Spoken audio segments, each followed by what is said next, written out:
Hello दोस्तों। तो आज हम बात करेंगे G6PD डेफिशिएंसी के बारे में। G6PD डेफिशिएंसी हमारी क्या होती है, तो इसको स्टार्ट करते हैं ना। तो हमारा सबसे पहला क्वेश्चन यहाँ पे होता है कि हमारा मोस्ट कॉमन टाइप कौन सा होता है। मोस्ट कॉमन टाइप जो कि हमारा रहने वाला है G6PD डेफिशिएंसी का। Most common type of G6PD deficiency हमारा कौन सा होता है, बताओ कौन सा होता है most common type of G6PD deficiency. तो मोस्ट कॉमन टाइप जो हमारा होता है G6PD डेफिशिएंसी का, ये हमारा कौन सा होता है, टाइप बी। जो हमारा टाइप बी होता है ये हमारा मोस्ट कॉमन टाइप होता है G6PD डेफिशिएंसी का। अब हमारा होता क्या है कि G6PD डेफिशिएंसी अगर हमारे किसी पेशेंट को है तो हमारे यहाँ पे कुछ ट्रिगर फैक्टर होते हैं जो कि हमारे यहाँ पे ट्रिगर करेंगे इंट्रावेस्कुलर हीमोलाइसिस को as well as extravascular haemolysis को। तो हम यहाँ पे देखेंगे कोजिस या फिर बोल सकते हैं ट्रिगर फैक्टर, कोजेज और ट्रिगर फैक्टर। तो अगर हमारे पेशेंट को G6PD डेफिशिएंसी होती है तो हमारे यहाँ पे ये कुछ ट्रिगर फैक्टर रहने वाले हैं जिसके कारण ये जो हमारा एनीमिया होता है ये ट्रिगर कर जाता है। तो सबसे पहले हो गया हमारा फावा बीन्स, है ना। ये फोटो में जो दिख रही है इनको बोलते हैं फावा बीन्स। तो after the consumption of excessive fava beans हमारे पेशेंट को क्या हो जाता है, ट्रिगर कर जाता है G6PD डेफिशिएंसी एनीमिया। उसके बाद हो जाता है हमारे पेशेंट में कि जैसे कि हमारा एक पेशेंट है उसमें हमारी क्या है, G6PD की डेफिशिएंसी हमारी प्रेजेंट है। अब इस पेशेंट को हमारा मलेरिया हुआ, तो मलेरिया हुआ तो हमारे डॉक्टर को पता नहीं था कि इस पेशेंट को हमारी G6PD डेफिशिएंसी प्रेजेंट है। तो जब हमारे डॉक्टर ने एंटी मलेरियल ड्रग्स यूज़ किए तो कुछ एंटी मलेरियल ड्रग्स हमारे यहाँ पे ऐसे होते हैं जो कि हमारे ट्रिगर कर देते हैं G6PD डेफिशिएंसी को।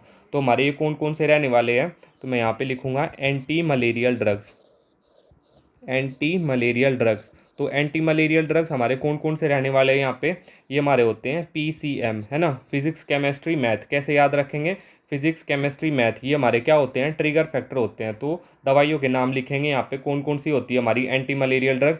ये हमारी होती है प्राइमाक्विन, प्राइमाक्विन। उसके बाद हो गया हमारा क्लोरोक्विन, प्राइमाक्विन, क्लोरोक्विन। उसके बाद हमारे यहाँ पे रहने वाला है मेफ्लोक्विन, है ना, मेफ्लोक्विन।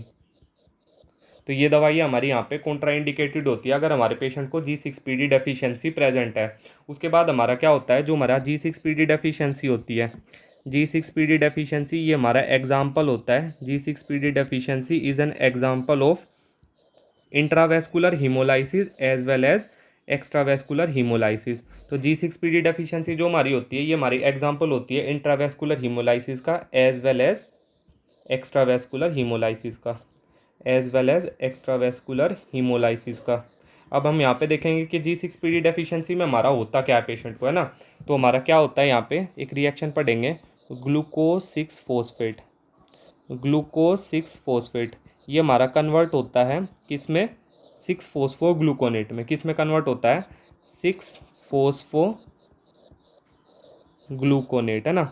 ये हमारा कन्वर्ट होता है 6 फोस्फोग्लूकोनेट में in the presence of enzyme G6PD, in the presence of enzyme G6PD। तो हमने देखा कि जो हमारा ग्लूकोज 6 फॉस्फेट होता है ये हमारा कन्वर्ट होता है 6 फोस्फोग्लूकोनेट में in the presence of G6PD। और यहाँ पे जो हमारा NADP होता है, NADP, ये हमारा कन्वर्ट हो जाता है किस में, NADPH में, है ना। ये हमारा कन्वर्ट हो जाता है NADPH में। तो ये जो यहाँ पे हमारा NADPH बना है ये हमारा रिक्वायर्ड होता है किसके लिए, normal functioning of glutathione peroxidase, glutathione peroxidase, glutathione peroxidase. तो जो ये हमारा ग्लूटाथायोन पेरोक्सीडेज होता है इसका हमारा नॉर्मल फंक्शन क्या होता है, ये हमारा कन्वर्ट करता है H2O2 हाइड्रोजन पेरोक्साइड को किस में, ये हमारा कन्वर्ट करता है इसको H2O प्लस O2 में। तो हमारा वाटर बना देता है और ऑक्सीजन बना देता है ना। तो हमने अब तक नॉर्मल चीज़ पढ़ी कि ग्लूकोज 6 फॉस्फेट हमारा कन्वर्ट होता है 6 फोस्फोग्लूकोनेट में in the presence of enzyme G6PD। NADP से हमारा कन्वर्ट हो जाता है NADPH। और ये जो हमारा NADPH बना है ये हमारा रिक्वायर होता है normal functioning of glutathione peroxidase के लिए। और ग्लूटाथायोन पेरोक्सीडेज हमारा क्या करेगा, हाइड्रोजन पेरोक्साइड को हमारा कन्वर्ट कर देता है H2O2 प्लस O2 में, है ना।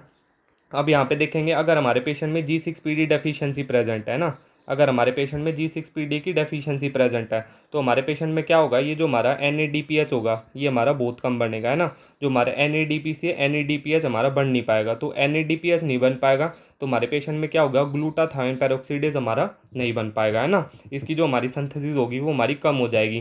तो ये कम हो जाएगा तो उसके बाद क्या होगा, H2O2 के लेवल्स हमारे इंक्रीज कर जाएंगे। मतलब जो हमारा हाइड्रोजन पेरोक्साइड से हमारा बन रहा था H2O प्लस O2, है ना, ये नहीं बन पाएगा। तो इसी को बोला जाता है इंक्रीज लेवल ऑफ H2O2, है ना।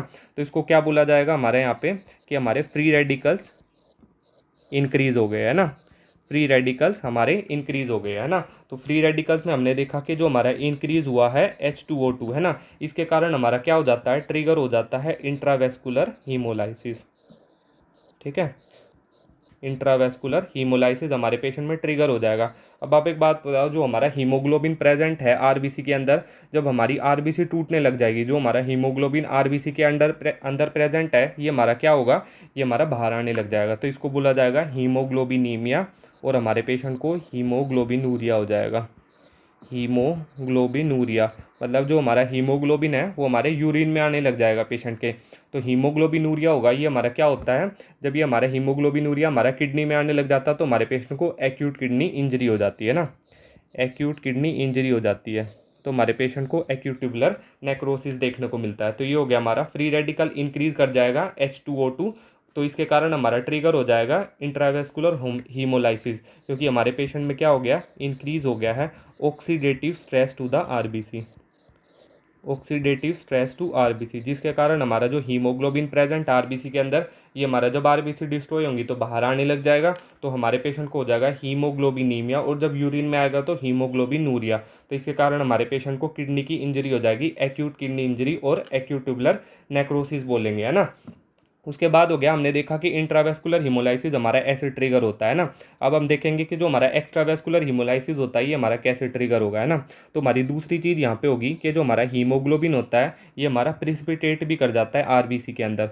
तो precipitate of haemoglobin inside the RBC, तो हमारे यहाँ पे क्या होता है, प्रिसिपिटेट कर जाता है हमारा हीमोग्लोबिन आरबीसी के अंदर। जब हमारा हीमोग्लोबिन आरबीसी के अंदर प्रिसिपिटेट कर जाएगा तो हमारी कैसी शेप ले लेगा, इस टाइप की शेप ले लेगा हमारी। ठीक है, तो ये जो हमारे हीमोग्लोबिन है ये हमारा आरबीसी के मतलब एक जगह पे आगे बैठ जाएगा। तो इसको बोला जाता है हमारा denatured haemoglobin membrane, denatured haemoglobin membrane, मतलब जो हमारा हीमोग्लोबिन होगा ये हमारा मेम्ब्रेन पे आगे बैठ जाएगा। तो इसको हमारा स्पेशल नाम दिया जाता है, इसको हमारा क्या बोला जाता है, इसको हमारा बोला जाता है हाइंस बॉडी, ऐसी दिखती है, इसको हमारा बोला जाता है हाइंस बॉडी, है ना। तो हाइंस बॉडी में हमारी आरबीसी ऐसी हो जाती है, और जो हमारा ये जो नीले कलर का डॉट दिख रहा है ये हमारा क्या हो जाता है, ये हमारा डीनेचर्ड हीमोग्लोबिन होता है जो कि हमारा मेम्ब्रेन पे आके बैठ जाता है ना। तो precipitation of haemoglobin inside the RBC, ये हमारी क्या बन गई, हाइंस बॉडी बन गई, है ना, हाइंस बॉडीज। अब ये जो हमारी हाइंस बॉडी होती है ये हमारी डिफेक्टिव आरबीसी होगी, और जब ये हमारी डिफेक्टिव आरबीसी हमारी स्प्लीन से पास करने की कोशिश करती है ना, जब ये हमारी स्प्लीन से पास होगी तो जो हमारे स्प्लीन में मैक्रोफेजिस प्रेजेंट होते हैं ये हमारे क्या करेंगे, ये हमारे इसको खा जाएंगे, है ना। तो जो हमारे मैक्रोफेजिस प्रेजेंट है ये हमारे क्या करेंगे, इसको खा जाएंगे। तो जहाँ पे हमारा डीनेचर्ड हीमोग्लोबिन प्रेजेंट है उसको खा जाएंगे। तो जैसे कि हमारा ये इस टाइप की हमारी हाइंस बॉडी है ना, तो हमारे क्या करेंगे, मैक्रोफेजिस इसको खा जाएंगे ऐसे। तो उसके बाद हमारी क्या फाइंडिंग रह जाएगी, हमारी जो आरबीसी होती है उसकी शेप ऐसी हो जाएगी। ठीक है, तो आरबीसी की शेप ऐसी हो जाएगी तो उसको क्या बोला जाता है, बाइट सेल बोला जाता है ना। तो किसने बाइट कर लिया, ये हमारा किया है स्प्लीन के मैक्रोफेजिस ने, तो इसको हमारा बोला जाएगा बाइट सेल्स। ठीक है, बाइट सेल्स। तो हमने देखा कि ये जो बाइट सेल बनी है हमारे स्प्लीन में, जो आरबीसी हो रही है, जो हमारी जो हाइंस बॉडी बनी है इसको हमारा स्प्लीन कहा जाएगा। तो बाइट सेल बन रही है, ये हमारा क्या हो रहा है पेशेंट में यहाँ पे, एक्स्ट्रावेस्कुलर हीमोलाइसिस, एक्स्ट्रावेस्कुलर हीमोलाइसिस, है ना, एक्स्ट्रावेस्कुलर हीमोलाइसिस। तो हमने देखा कि हमारे G6PD डेफिशिएंसी के पेशेंट में हमारी क्या क्या देखने को मिलती है, हमारी देखने को मिलती है हाइंस बॉडी और बाइट सेल, है ना। तो हमारे ये दोनों वर्ड इसके लिए याद रखेंगे, ये मेन होते हैं हाइंज बॉडी और बाइट सेल। हमारी कहाँ पे देखने को मिलती है, G6PD डेफिशिएंसी में देखने को मिलती है ना। अब उसके बाद हम यहाँ पे देखेंगे कि इस पेशेंट का हमारा डायग्नोसिस कैसे बनाया जाता है। तो डायग्नोसिस के लिए हम यहाँ पे याद रखेंगे कि जो हमारा हीमोग्लोबिन है ना, हीमोग्लोबिन हमारा बाहर आ जाएगा आरबीसी से, और हमारा हीमोग्लोबिन हमारा यूरिन में जा रहा है पेशेंट के, हीमोग्लोबिन यूरिया। तो डायग्नोसिस के टाइम पे जो हमारे हीमोग्लोबिन के लेवल होंगे वो हमारे कैसे हो जाएंगे, डिक्रीज़ कर जाएंगे, है ना। तो सबसे पहले हमारा क्या होगा, डिक्रीज हीमोग्लोबिन लेवल्स। तो हमारे जो हीमोग्लोबिन के लेवल्स होंगे वो हमारे डिक्रीज़ कर जाते हैं ना। उसके बाद हमने यहाँ पे देखा कि पेरिफेरल ब्लड स्मीयर में हमारी यहाँ पे क्या देखने को मिलेगी, हाइंस बॉडी देखने को मिलेगी, है ना, हाइंस बॉडी। और जब इसको हमारे स्प्लीन के मैक्रोफेजेस डिस्ट्रॉय करने की कोशिश करते हैं ऐसे आरबीसी को, तो ये हमारी बन जाती है बाइट सेल, है ना। क्या बन जाती है, बाइट सेल। ये हमने देखा हाइंस बॉडी और बाइट सेल। अब आप मेरे को एक चीज़ बताओ, जो हमने हाइंस बॉडी देखी है ना, ये हाइंस बॉडी हमें कौन सी स्टेन से स्टेन करने पर दिखती है। तो स्टेन जो कि हमारी यूज की जाती है देखने के लिए हाइंस बॉडी को, स्टेन यूज्ड फॉर हाइंस बॉडी, है ना। तो स्टेन हमारी कौन सी यूज़ की जाती है हाइंस बॉडी के लिए, बताओ। स्टेन हमारी कौन सी यूज़ की जाती है हाइंस बॉडी के लिए, ये हमारी होती है सुप्रावाइटल स्टेन, है ना, supravital stain, supravital stain crystal violet, है ना, सुप्रावाइटल स्टेन क्रिस्टल वायलेट। तो हमारी ये स्टेन यूज़ की जाती है हाइंस बॉडीज़ को देखने के लिए। उसके बाद हम यहाँ पे what is the investigation of choice for G6PD। अब हमारे यहाँ पे G6PD के लेवल हमारे यहाँ पे कम है ना, डेफिशिएंसी प्रेजेंट है। तो हम यहाँ पे क्या करा लेंगे, G6PD के लेवल चेक करा लेंगे। तो इसको बोला जाता है G6PD ऐसे। तो investigation of choice for G6PD deficiency anaemia is G6PD ऐसे। उसके बाद हमारे यहाँ पे ट्रीटमेंट क्या होता है इस पेशेंट का, ट्रीटमेंट सेल्फ लिमिटिंग कंडीशन होती है ना, सेल्फ लिमिटिंग। तो ये था आज का हमारा डिस्कशन G6PD डेफिशिएंसी एनीमिया का। आप इसको देखना, आपको अच्छे से समझ में आएगा। Thank you.